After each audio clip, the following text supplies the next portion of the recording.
বাংলাদেশে মনে করেন বহুত জেলখানার থেকে বহুত কয়েদি বেরোয় গেছে। উনি পদত্যাগ করে ভালোই করছে, পদত্যাগ করে পাল্লাই আসছে, এটা ভালোই করছে, নতুবা উনি বেশি থাকতো না।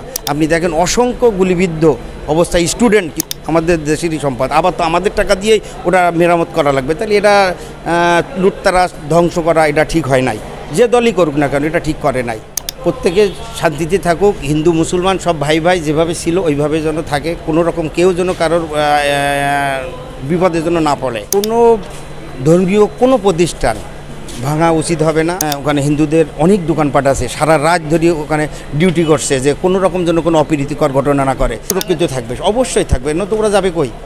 আমি 29শে জুলাই। মানে আপনি কি এখানে ঘুরতে এসেছেন না কাজে? না না, আমি কাজের সূত্রে আসছি। কেন আপনি কি এখন কি আটকে গেছেন, মানে ওখানে ফিরতে পারছেন? আমি এখন এই মুহূর্তে ফিরতে চাচ্ছি না, কারণ ওখানে একটু স্বাভাবিক হইলে ফিরবো। তবে আমার বিশ্বাস আজকের থেকে স্বাভাবিক হয়ে যাবে। গতদিন পর্যন্ত যত খারাপ যা হয়েছে গতদিন হয়ে গেছে, মানুষের হিট অফ দ্য মোমেন্টে হয়ে গেছে। তো আজকের থেকে আর দেখবেন কোনো রকম খারাপ কোনো কিছু আর আসবে বলে মনে হয় না, আমার তো মনে হয় না। তো বাংলাদেশে মনে করেন বহুত জেলখানার থেকে বহুত কয়েদি বেরোয় গেছে।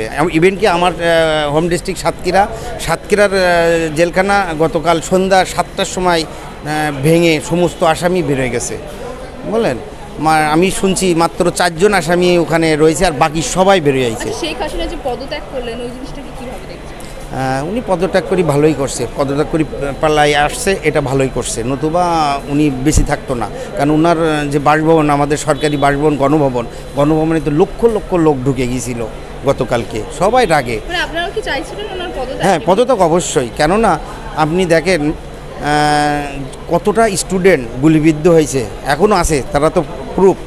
প্রত্যেকটা হসপিটালে, বড় বড় শহরের প্রত্যেকটা হসপিটালে আপনি দেখেন অসংখ্য গুলিবিদ্ধ অবস্থায় স্টুডেন্ট, কিন্তু এরা সবাই স্টুডেন্ট, হ্যাঁ আছে। আর তো মারা তো গেছে, এগুলো তো আর কি বলবো, এক এক সময় এক এক রকম, সরকারি হিসাবে 300 বা 400, আর অরিজিনালি অনেক বেশি লোক মারা গেছে, স্টুডেন্ট মারা গেছে, বেশিরভাগ স্টুডেন্ট মারা গেছে। আচ্ছা, কালকে যখন শেখ হাসিনা তার প্রাসাদ পদ থেকে পদত্যাগ করেন, তিনি চলে আসেন, ভারতে চলে আসেন, তখন দেখা যায় তার বাসভবনে ঢুকে অনেক তার জিনিসপত্র নিয়ে বেরিয়েছে। এই বিষয়গুলো কীভাবে দেখছেন? কারণ এই বিষয়গুলো সাধারণভাবে সবাই বলছে না এটা ছাত্র আন্দোলন হতে পারে না। না না, এরা ছাত্ররা করে নাই, এটা আমি শিওর।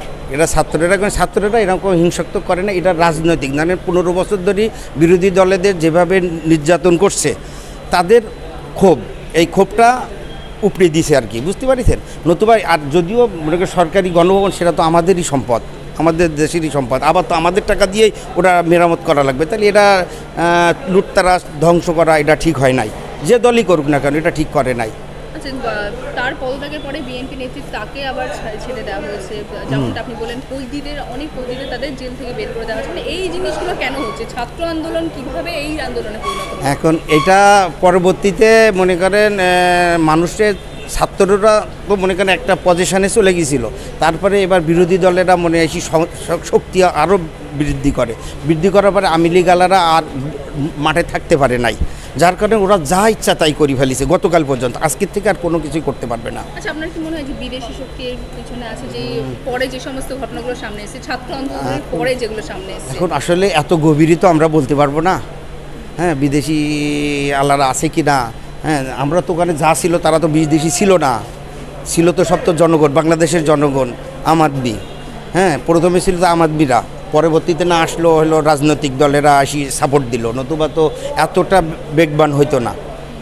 আচ্ছা, আপনারা এখন কি চাইছেন? মানে এখন বাংলাদেশের নাগরিক হিসেবে আপনি এখন কি চাইছেন? আমি এখন শান্তি, প্রত্যেকে শান্তিতে থাকুক, হিন্দু মুসলমান সব ভাই ভাই যেভাবে ছিল ওইভাবে যেন থাকে, কোনো রকম কেউ যেন কারোর বিপদের জন্য না পড়ে।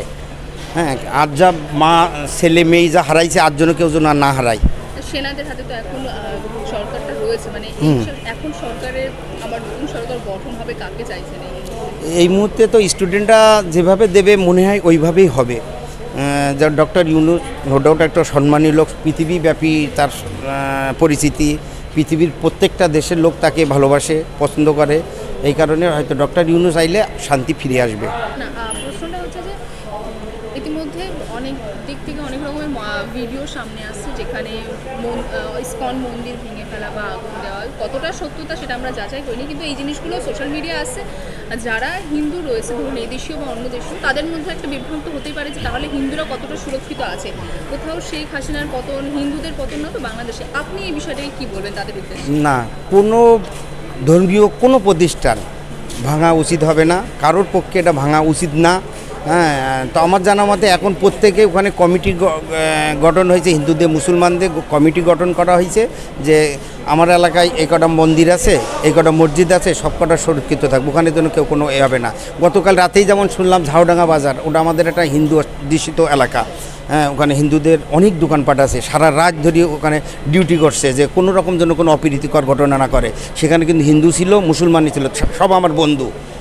আমি এই সকালবেলা ফোন করি খবর নিয়েছি, রাত হলো 4টা পর্যন্ত ওরা ওখানে ছিল, ভোর 4টা পর্যন্ত ওরা ওখানে থেকে ওরা বাসায় চলে গেছে যাচ্ছে, আর কোনো রকম প্রবলেম হয় নাই। আজকে থেকে আর কোনো প্রবলেম হবে না। মানে নতুন সরকার গঠন হলেও হিন্দুরা সুরক্ষিত সুরক্ষিত থাকবে, অবশ্যই থাকবে, নতুন ওরা যাবে কই? আর ওরা না থাকলে আমরা যাবো কোথায়?